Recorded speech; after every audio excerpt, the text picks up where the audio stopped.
छत्तीसगढ़ के मुख्यमंत्री भूपेश बघेल ने कहा कि कुछ लोग भगवान राम के नाम का उपयोग वैसे ही करते हैं जैसे कार्ल नेमी ने किया था।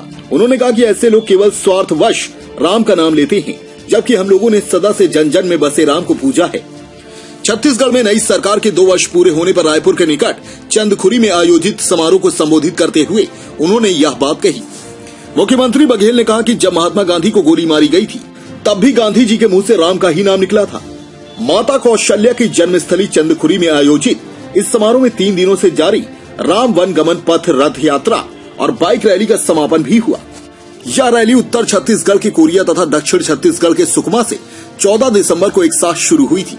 वनवास काल में राम ने कोरिया से ही छत्तीसगढ़ में प्रवेश किया था और सुकमा से गुजरते हुए दक्षिण भारत की ओर बढ़ गए थे। राज्य सरकार ने राम के इस पूरे वन पथ में पर्यटन विकास के लिए 137 करोड़ रुपए की महत्वाकांक्षी योजना तैयार की है।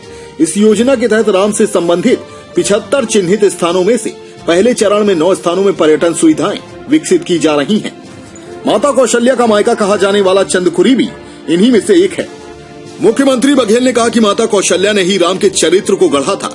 जो चरित्र माता कौशल्या का था वही छत्तीसगढ़िया लोगों का है। उन्होंने ही राम को दुख सुख में समभाव से रहना सिखाया। राम ने सहनशीलता और कर्तव्यों का पालन करना माता कौशल्या से ही सीखा। उन्होंने कहा कि राम वन गमन पथ को पर्यटन सर्किट के रूप में विकसित करके राज्य सरकार छत्तीसगढ़ को नई वैश्विक पहचान दे रही है। कुछ वर्षों पहले तक अन्य राज्यों के लोग छत्तीसगढ़ को या तो भिलाई के नाम से जानते थे या फिर नक्सल समस्या के कारण, लेकिन अब यह छत्तीसगढ़ अपनी सांस्कृतिक संपन्नता के कारण जाना जाता है। इसकी पहचान इसके समृद्ध किसानों से होती है। उन्होंने कहा कि हमारी पहचान हमारे किसान और आदिवासी हैं।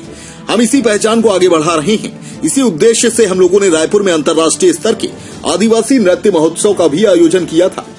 उन्होंने कहा कि कल बाबा गुरु घासीदास की जयंती है। यह त्योहार भी हम शानदार ढंग से मनाएंगे। छत्तीसगढ़ की नई पहचान के लिए सिरपुर को भी विकसित किया जाएगा, जो नालंदा के बाद सबसे बड़ा बौद्ध परिसर है। हम दुनिया को बताना चाहते हैं कि छत्तीसगढ़ का हर क्षेत्र में विशेष महत्व है। मुख्यमंत्री ने कहा कि छत्तीसगढ़ ने हर युग में रास्ता दिखाया है।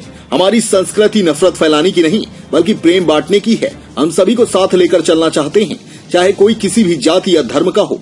मुख्यमंत्री ने कहा कि छत्तीसगढ़ में कोई भी भूखा प्यासा न रहे, सभी को शिक्षा और रोजगार मिले। हम ऐसी व्यवस्था के निर्माण के लिए काम कर रहे हैं। रथ यात्रा और बाइक रैली के समापन अवसर पर मुख्यमंत्री बघेल सहित मंत्रिमंडल के सभी सदस्यों ने चंदखुरी के कौशल्या माता मंदिर में पूजा अर्चना की और रुद्राक्ष पौधे रोपे। डेस्क रिपोर्ट, समय न्यूज।